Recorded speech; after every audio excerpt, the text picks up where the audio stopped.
A lot of nonsense going on. A lot of gaslighting. Remember a couple of years ago, I made a video about gun control, or as I like to call it, fun control. Gun control. And it was all about how so many people are explicit about how they think the Second Amendment is stupid. Additionally, they think that the Constitution is stupid, and you know, it was written by a bunch of racist white slave owners, and now that's even more clear than ever. But bringing it back, you know, they say the Constitution's outdated. Oh, the Second Amendment was written for a time for muskets, and there's a lot of people. There have been many op-eds written about how we need to repeal the Second Amendment, about how yes, we want to take all your guns away, not just the assault rifles. We want to take them all away. We are coming for your guns. I wish Obama would take your guns away. And then there are less crazy people who act like no one's even saying that. They're just saying, we don't want to take your guns away. We just want some common sense gun reform. And you're seeing that, constantly seeing that. Just nothing but gaslighting. Now people want to bring the lockdowns back because the coronavirus numbers are up, the cases are up. The governor of California, Gavin Newsom, wants to lock everything down again. The bars in LA were open for a good 2 days before Gavin Newsom shut them right down again. And now people are saying, oh, it's all because, you know, we reopened too soon. Too many people are going to restaurants. That's what's causing it. Now, I don't know what's causing everything to spike. Let me be clear about that. I'm not an expert on this. But I remember when there were all these mass protests in the streets a few weeks ago. I think they estimated 100,000 people on Hollywood Boulevard. All these protests. Wow, so inspirational. I remember there was that video from Philadelphia. There was a bird's eye, like maybe helicopter camera, and just swarms, just thousands of people marching, and it was so inspirational. Now, none of these people were socially distancing. No one was 6 feet apart. Everyone was pretty close together. And I don't know. I'm not saying that these caused the spike. Maybe it would, but I'm willing to bet that it at least played a role. Maybe. Just maybe. And the people who are pro-lockdown, pro-locking everything down again, they act like it's ridiculous to even bring this up. Like, no. What? It had nothing to do with it. Everyone's wearing masks at these protests. How dare you even... It doesn't matter if they were wearing masks. Maybe the masks helped to a certain extent, but not everyone was wearing masks. I'm sure not everyone was well sanitized. Not everyone had their hands sanitized. I was reading a study yesterday that said, yeah, the protests, especially when you factor in that, you know, they often turn violent and police were using tear gas and people were coughing. I guess then you can just blame the police. Who cares? Which I'll get to that in a second. But there was a study that said that the protests actually probably stopped the spread a little bit, not because the protests were good or the protesters were responsible, but because the protests actually discouraged non-protesters from going out. That was the overall thesis of the study. But even the study said, like, yeah, going to the protest may have, you know, especially when you factor in the tear gas and no one was social distancing. Again, no one was social distancing. And people want to act like, oh, it's just because everyone started going to restaurants again for a few weeks. Maybe it's both. Absolutely ridiculous. So everyone wants to bring down the lockdowns. On top of that, people want mandatory facial covering laws. Can you believe that? People want mandatory facial covering laws. They want to make it... I think Gavin Newsom said, yeah, now it's required. The governor of New Jersey, I retweeted him a few days saying that, you know, these aren't a recommendation, they are required. Selflessness, not selfishness. I retweeted that saying, yeah, and they say the villains in Atlas Shrugged are too over the top, not realistic enough. Really? So people want to bring the lockdowns back. They want these mandatory facial covering laws, when just a few weeks ago, they were saying that we need to abolish and defund the police. Now, there's a gaslight within the gaslight of that issue, the defund, abolish police. Because I don't know if you guys have been paying attention, but I remember the goofballs who took over that 6-block area in Seattle and called it the occupation zone. Some of their demands included a complete abolition of police and a complete abolition of prisons. I believe both Patrice Cullors, one of the founders and leaders of the Black Lives Matter organization, and the DC chapter of Black Lives Matter have tweeted videos, have advocated for a complete abolition of police. A lot of people are calling for a complete abolition of police, blind defunding of police. Now, people are clearly, I think even the city of Minneapolis, the city council of Minneapolis, they're saying we got to completely abolish the police. Of course, so all these, it's kind of like the gun control argument all over again. Oh, no, you got all these people saying we need to get rid of the Second Amendment, take everyone's guns away, and then other people saying, no one's saying that. Yes, people are clearly saying that, but now people are saying, oh, no one really wants to abolish police or defund the police. When we say defund the police, we just mean reallocating a portion of the police department's budget to hire a few social workers and stuff. So what, are these social workers, are they going to be handing out fines to people who don't wear masks now? Is that what's going to happen?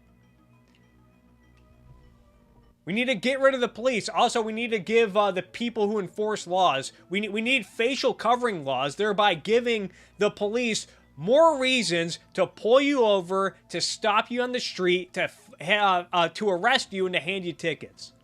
Are these social workers? Are these social workers, are they going to be handing out tickets to the homeless people who aren't wearing masks? That it just happened in West Hollywood. I guess they just announced that they're going to start fining people, handing out fines for people who are not wearing masks. Although the homeless situation isn't as bad in West Hollywood as it is in Los Angeles. West Hollywood is just, I think it's technically its own city, and a lot less tense, a lot less tense on the street in West Hollywood. So yeah, so there's the oh, no one's really saying abolish. Yes, they are. We just mean hiring a few social workers. Okay, well, and now you want more laws. You want to bring back the lockdowns. You want to give police more reasons to stop people and treat people like criminals. Like, the political tribalism is really, really out of control. Let's put a mole in here. Put a giant mole. What do you guys think? Oh, what do I mean by these people? Oh, no, I just mean, like, people on the left. That's what I mean.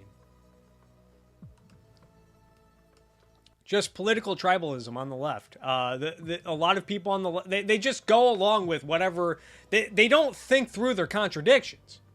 They want to abolish police one day, the next day they want to give police more power. It's ridiculous. They say they demonize everyone who's not social distancing. Then the protests happen. No one's social distancing at the protests. And then the numbers go up, and then they're like, oh, well, it must have been people going to the bars and not social distancing, but it couldn't have been the protests. Jania says, oh, okay, I got scared for a second when you said that. Yeah, thanks for making me clarify that. I have no problem with that. Thanks for asking. But a lot of these protests are becoming more explicitly anti-capitalism and class warfare. There was a protest in Beverly Hills last week. People saying, abolish capitalism now. I did a whole video response to, it was the day after the riots in Beverly Hills, and it was not a lot of spray paint and graffiti of saying, kill Jeff Bezos, eat the rich, all that stuff. I think in Washington, D.C., they put up a guillotine saying that it was ready for Jeff Bezos. They're becoming a lot more explicitly anti-capitalist.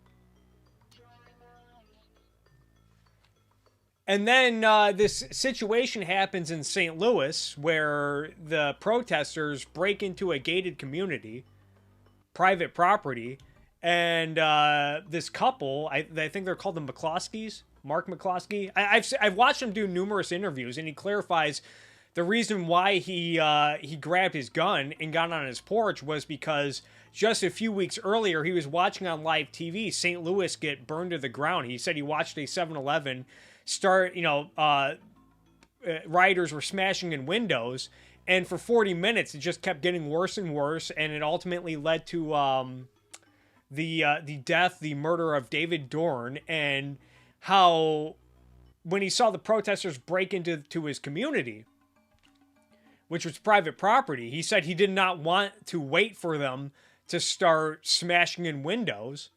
And so he first went out and said, "This is private property, you guys need to leave." And he saw more people coming in, and that's when he grabbed his gun. Now, we can have a whole discussion over whether or not they were handling the guns properly. I'm not an expert on handling guns. But he's like, yeah, they weren't supposed to come into the gated community. It wasn't a public street. There was no protest planned in this gated community. And when I told them this is private property, they all got mad and screamed louder. So they got their guns and stood on their porch. And if you watch the interview he does with Andrew Cuomo, or Chris Cuomo, sorry, Chris Cuomo is like, "Oh, but did anyone actually destroy your property?" And he's like, "Well, they've destroyed my life." Yeah, but did anyone actually so you have to wait for people to smash in your window? Like, if someone's coming at you in a threatening manner, do you have to wait for them to throw a punch for you to defend yourself? Especially when you consider the fact that a lot of these protests have become more explicitly anti-capitalist and class warfare rhetoric over the last few weeks. When you see all these protests saying, "Oh, we gotta kill Jeff Bezos, end capitalism, abolish capitalism," I don't really blame people for getting on their porch with guns to make sure no one smashes in their windows and burns their freaking house to the ground. But yeah, for like Chris Cuomo to act like, "Oh, this is no big deal. Why do you have a problem with people breaking into your gated community to Now, the protesters, that protest was started by an organization called Expect Us. And I watched, the leader of that organization was interviewed, and he's explicit that he doesn't mind breaking the law to be disruptive. But he also claims that they weren't being threatening. So it's kind of a he said, she said, because Mark McCloskey says that some of the protesters, quote unquote protesters, were threatening. He said that one person clicked two gun magazines together and said, "You're next." But the protesters said that they weren't saying anything threatening. I think they also, Mark McCloskey said that they threatened to burn down his house and kill his dog. Isn't it interesting? When the protest happens, like, hey, this is a constitutional right, and yeah, they're right. Freedom to protest. That's part of the First Amendment. But if someone wants to exercise their Second Amendment rights by standing on their porch with guns to make sure no one burns their house down, "Oh, well, the Constitution, it was written in a time for muskets, and it was written by slave owners, blah, blah, blah." Same with the Confederate monuments, right? How slippery did that slope get, folks? We got to take down the Confederate monuments, which I think it should be done more democratically. And I'm opposed to all public monuments, let me make that clear. But at first it was like, "Oh, we're just getting rid of the Confederate monuments. Who wants to memorialize and glorify the Confederacy, the anti-American Confederacy?" Of course, when the Confederacy secedes from the Union, then they're the anti-American bad guys, and that's the right way to think about it. But when a bunch of hooligans in Seattle barricade off a 6-block radius of the city and declare it their own country, then it's just the summer of love, folks. It's all good. They just want some common sense police reform. But of course, yeah, it quickly went. Now they want to tear down the Teddy Roosevelt monument, which I'm no fan of Teddy Roosevelt. They want to tear down they want to blow up Mount Rushmore. I've seen a lot of that rhetoric. Bring down the founding fathers. They want to get rid of that statue of Abraham Lincoln freeing the slave, which I guess was apparently it was originally funded by free slaves. I think the other day in Portland they burned a statue of an elk or something. Took down a statue of an elk. Symbols of hate. I just everyone would live in peace, no hate, no racism. I'm with you, Jania. Speaking of which. Did you guys hear about this new law in California that's being proposed? It just got passed by the California state government. Basically, the California state government, they just passed a proposal that will be voted on this November to erase language in the California state constitution that makes it illegal for the state to discriminate against people based on race and ethnicity and national origin. It was added to the Constitution, the California Constitution, back, I think, in 1996, to prevent affirmative action, right? And the Democrats in California now want to make it legal for the state to discriminate based on race and ethnicity. I mean, is it 2020 or is it 1920? Anyway. And the advocates for this are saying, well, we want to do this because we want to bring back affirmative action. So I think they're pretty much openly saying that affirmative action requires some form of racial discrimination. So that now we're bringing that honesty out in the open. But okay, so now they want to make, now I'm not sure if this would be constitutional federally, so... I'm not sure if this will fly. I'm not sure if the voters of California will support it, although California voters tend to be very dumb and often make the wrong decision. But there's no outrage over this. By the way, you can find this on ca.gov. The bill that they passed to delete the language, it's clear as crystal. This isn't just some spin I found on Breitbart or something. Not that I ever read Breitbart. What a waste of time that would be. Let's read it. I'm reading it straight off Wikipedia, but again, it's on the ca.gov website. Proposition 209 prohibits the state from discriminating against or granting preferential treatment to any individual or group on the basis of race, sex, color, ethnicity, or national origin in the operation of public employment, public education, or public contracting. ACA 5 repeals that language. And not much outrage over that from the alleged anti-racists in America. I hate to say that in a mocking term because I'm an anti-racist. But I think a lot of the alleged anti-racists are, I would say, are superficial. But you know what? It's not just the left that is gaslighting everyone.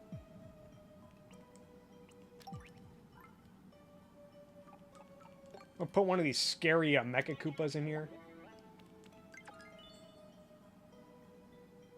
With the lasers. The conservatives. Remember when Donald Trump got elected and then it kicked off this whole, all these debates over immigration? And for years, I saw all of these MAGAs and these conservatives say, we're not against immigration. We're just against illegal immigration. We're just against illegal immigration. We don't have a problem with legal immigration. Anyone ever have that debate? With MAGAs and conservatives? Anyone? Because I have. And now that the Trump administration has voted to end H-1B visas and legal immigration, you see a lot of his supporters, like that goof Tammy Laren. I know her name's Tommy Laren, but I like calling her Tammy. Tammy Laren says, this is great. These immigrants, they're taking American jobs. We got to cut down on legal immigration. Oh, I thought it was illegal immigration. Okay. Well, glad we brought that back out in the open. Tammy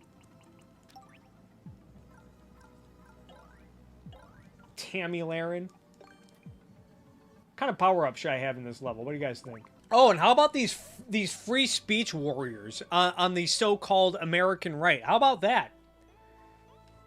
That's another thing. All this talk. I used to be really passionate about pushing back against the calls to regulate big tech. And now that's not even a top 10 issue. They just opened, I think that they just announced that the Justice Department is going to hit up Google for antitrust, which is, antitrust is a bullshit law that that deserves to go in the shredder. But remember when the justification for regulating big tech was my First Amendment? Because Twitter and Google and Facebook and Twitch and MySpace and LiveJournal and AOL Instant Messenger, all these big tech companies, they're silencing free speech. The First Amendment is sacred, and when the Founding Fathers wrote that First Amendment, what they had in mind was guaranteeing Americans an inalienable right to a Twitter account, a LiveJournal account, a Facebook account, a YouTube channel, all that stuff. That's what they didn't really have that in mind. But a lot of right-wing hacks will use this excuse to regulate big tech. And then 2 weeks ago, Donald Trump gets on his stage in Oklahoma and says that we need to have anti-flag burning laws and that anyone who burns the American flag, not that I'm in favor of that. I love America. Anyone who burns the American flag should get put in jail. This isn't new rhetoric. That goofball Candace Owens said it a couple years ago on Twitter, that if she were president, that anyone who burns the American flag would get their citizenship revoked. And where are all the free speech warriors on the right? Where are all these Trump-supporting First Amendment free speech warriors saying, whoa, Trump, you're going too... where's PragerU on this? Papa Prager, where are you? Of course, on top of that, a few months ago, I made a whole video about it, about how the conservatives are trying to outlaw pornography, saying, oh, well, that's not covered under the First Amendment. What free speech means is that everyone has an inalienable right to a Twitter account, but it doesn't cover flag burning, disrespecting the flag, or showing boobies on the internet.